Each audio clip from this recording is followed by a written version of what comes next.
I just remembered one thing from the mushroom adventure. After my hand was laid on the surface of the water and I communed with all life, Cody was back in the bungalow, like rolling around on the bed because it was soft, and then I went and we made the mistake of trying all kinds of things, and then but you don't need to know about that or picture it. I kind of want to know. I want to know everything about. I want to know a little bit about that. But there was a point I wrote down the quote, kind of just both individually kind of rolling around, because like for me the ceiling was like a pool, and there was like I might fall in it if I close my eyes, and then Cody said, "I want a baby." Uh-oh. Or maybe I just want a soft bathrobe. And she should have the right to make that choice. That's her decision. Right? That is a woman's decision. All right, guys, thanks so much. It's one of the two, though, for sure. Yeah. So it's iconic. Remember, Jason, can we talk about this? The first time that I ever did it. Are you okay talking The about mushrooms? it? Yeah.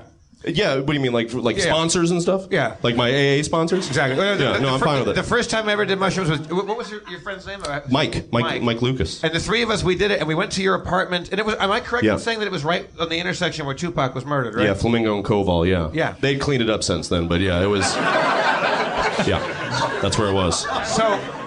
The Meridian was the name of the... There was a little ritual that you guys put me through at the beginning. We like chopped up the stems and the caps, and there was some little vehicle, like a little choo-choo train or a little... That was all improvised. Like that was Mike being stoned before, I think, on mushrooms, and just a very like creative guy. There was like a little like wheelbarrow or choo-choo train. We created like a little altar kind of thing, ceremonial. And you had to altar. make a wish, and you had to push the choo-choo train with the mushrooms in it. And if it that. fell over, that was good luck or bad luck. Yeah, that all makes sense. Why do we even need these drugs?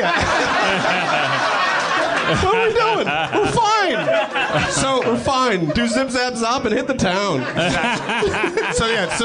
When you're that desperate to have a good time together, you probably will. All you need. Axe body spray.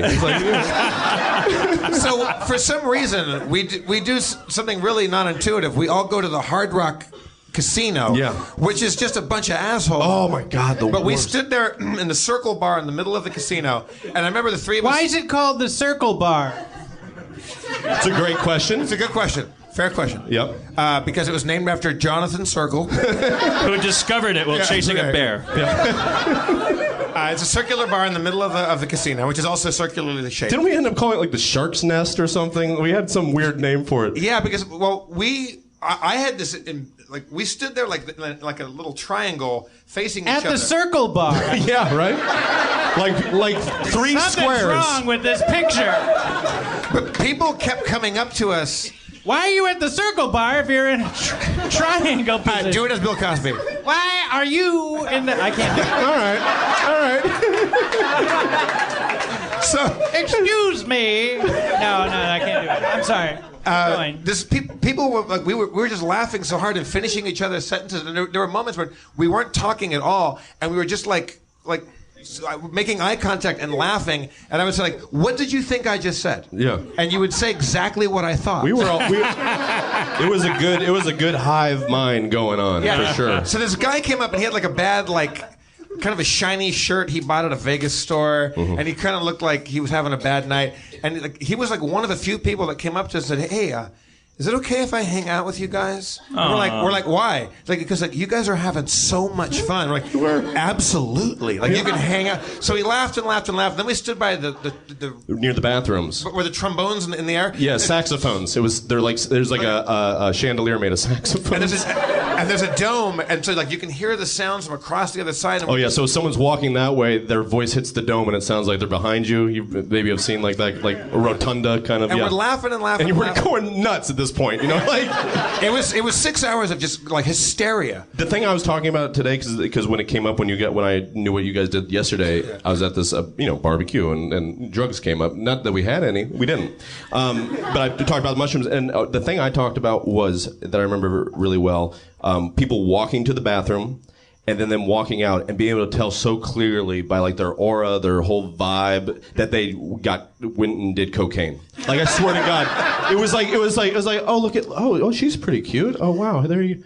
Jesus, what did she do? Like, and nothing visual. It was just like this, like a ramped up energy that you're like, what was going on? And I'm like such a bumpkin when it came to that stuff. Then we just had like people that just wanted to be with us and hang out. Yeah, we were just so happy. Yeah, we were all like three Jimmy Stewarts. We were just like, hey, how you doing? Like anybody that came down, and then you are tall as shit. Mike was tall as shit and bald, like shaved head. And then I was just in the middle there, point guard, and I was like, we were just having serving up funky dishes, serving up the high dishes up top. Yeah. So I had at this time I had been to the Hard Rock probably 4 or 5 times in my life before that. Yeah. And so the next time I go there is about a year later, and I walk into the Circle Bar. I'm like, oh, this is the place. And I walk up to the bartender and I said, because there's these wooden like staircases that go up into the Circle Bar, and it was stationary. I'm like, when did this stop being a rotating bar?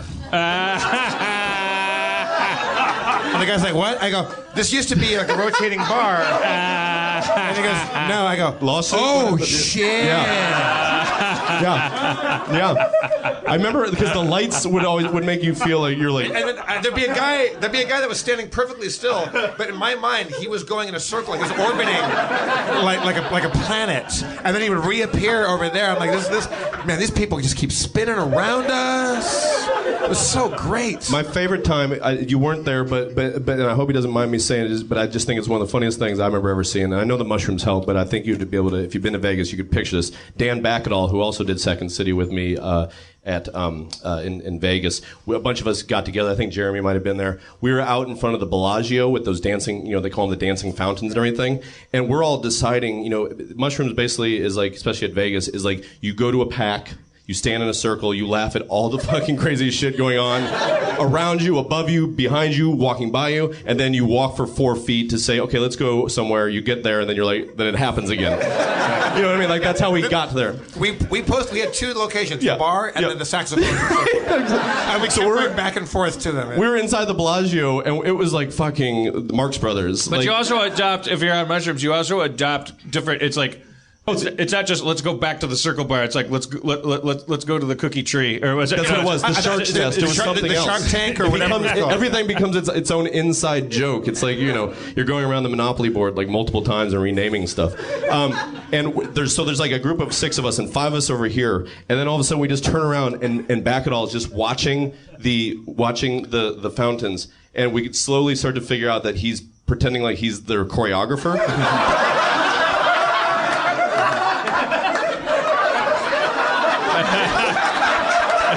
We're all like,